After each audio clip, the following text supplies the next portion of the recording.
Good morning. I'm in this wild section of the garden right now where we've got our hugel culture bed and a massive sprawling squash planted.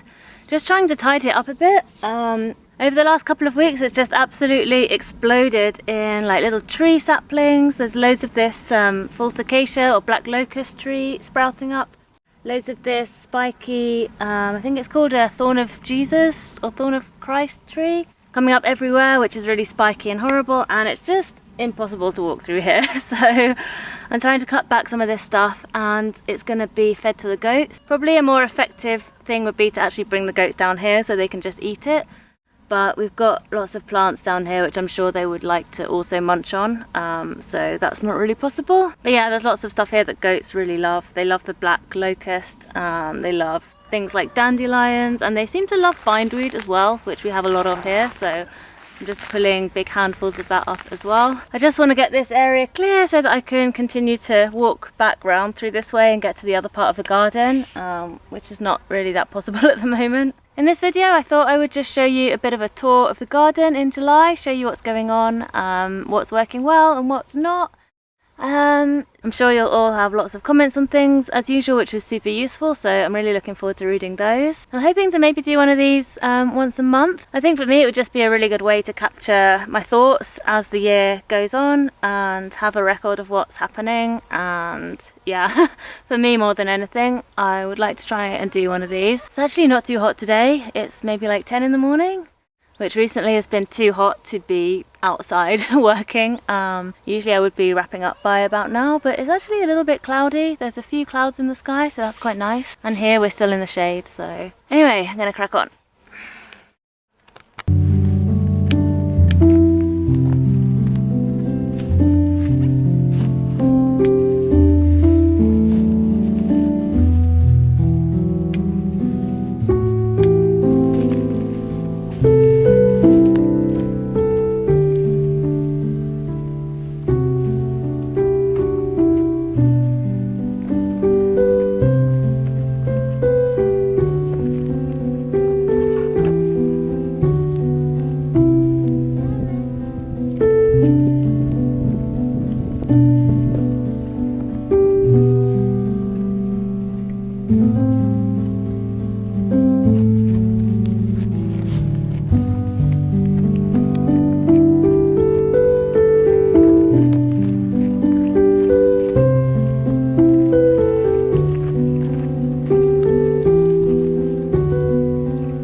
It's getting hot. I just wanted to tell you about these trees. So in spring we planted 5 new fruit trees, apples, pears, cherries, and a plum. Oh, and a lemon, but it died. Our aim is to make like a kind of wall wind barrier of fruit trees along this side of these terraces. We get a lot of wind from this direction, so it'd be really nice to have a bit more of a windbreak here. The problem is these trees are quite far from the water and where the hose will stretch.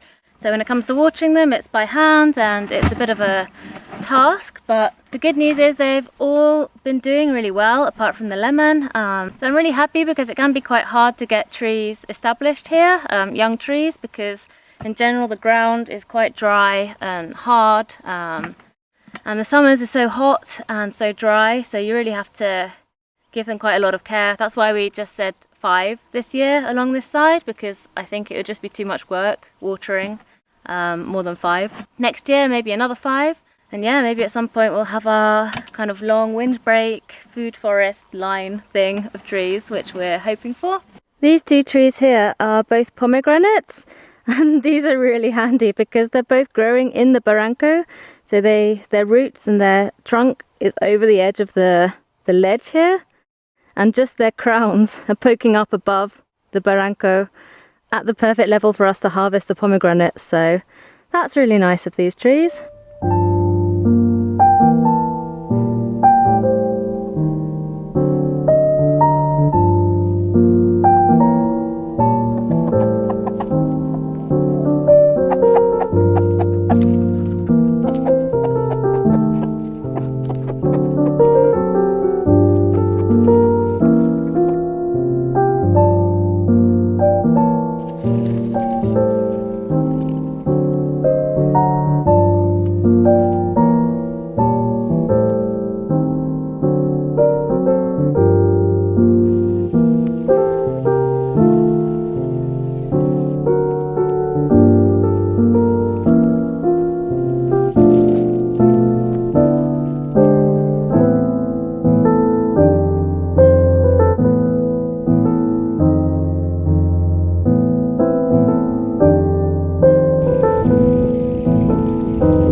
Okay, so it's 5 o'clock now, so it's just got a bit cooler and I have emerged again into the garden. However, it's also a little bit windy, so I'm not sure if this is going to work. Might have to come back to this video tomorrow. But yeah, let me see if I can show you what we've got growing in the garden at the moment.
Yeah, mostly everything in the garden is going well. I'm really happy with it, and it's exactly what I wanted it to be this year, which is a big experiment where I'm learning loads about where to plant things, how different techniques work, what does well, what doesn't do so well, so that I can focus in future years on growing stuff that works and experimenting more. I'm going to show you a few things that maybe aren't doing so well, and show you some stuff that I've learned, and show you a few garden mysteries. So here in the top garden we've got a mix of corn and beans, and the beans are doing really badly. Here's one of them.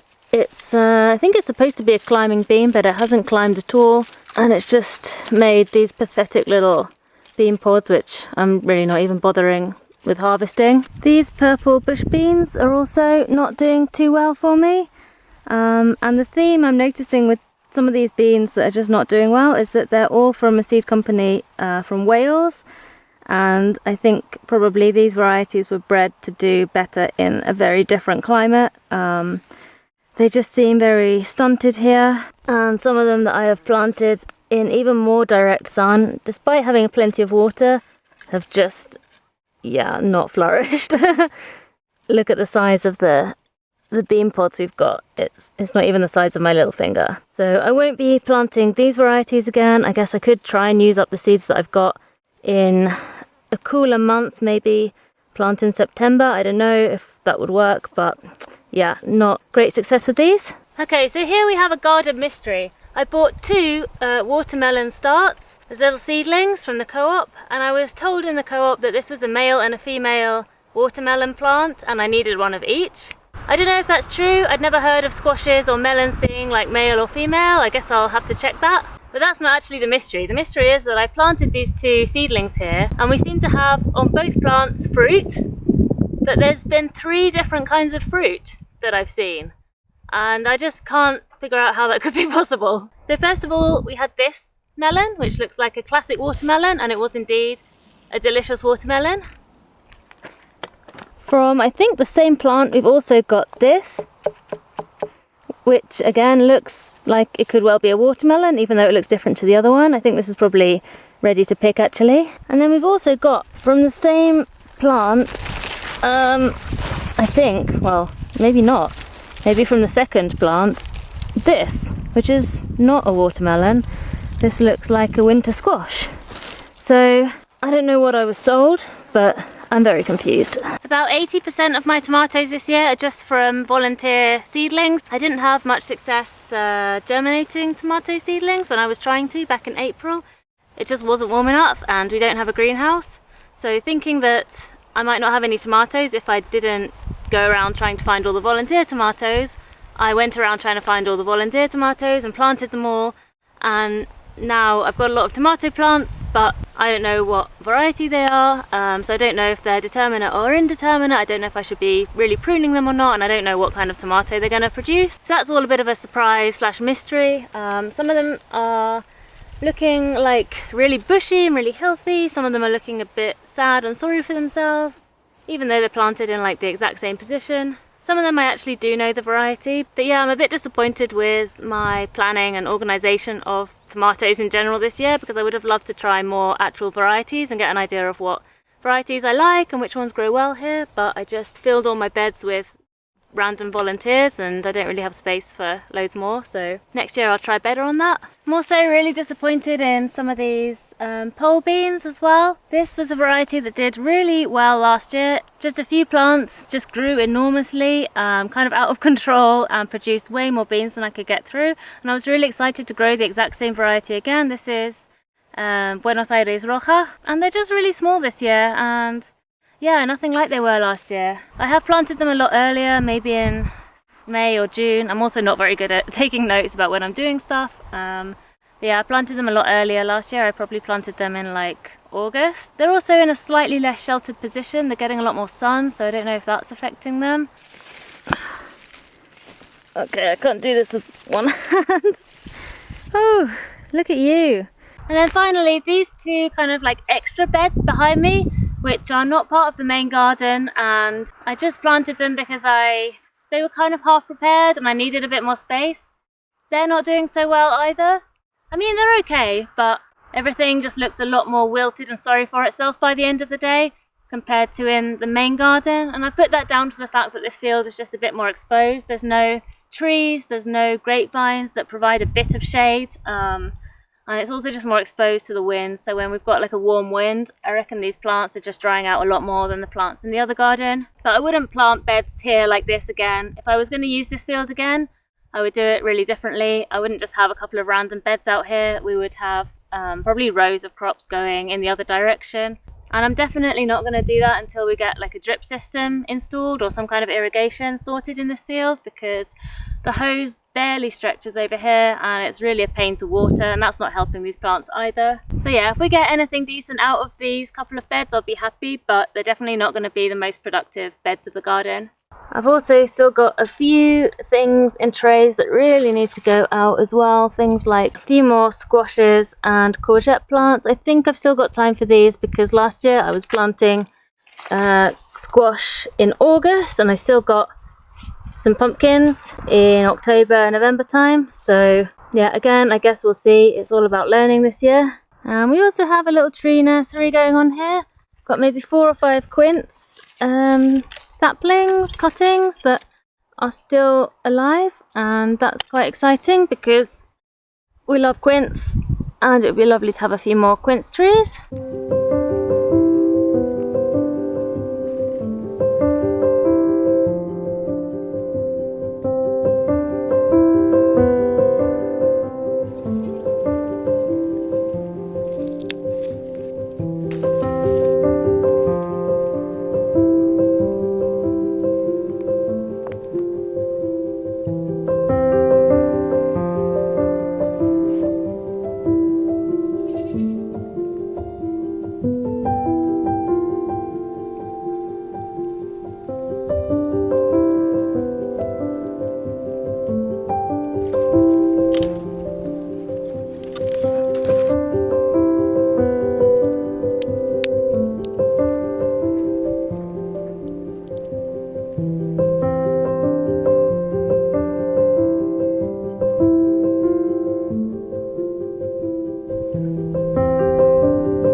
What's this then, chickies? What's this then?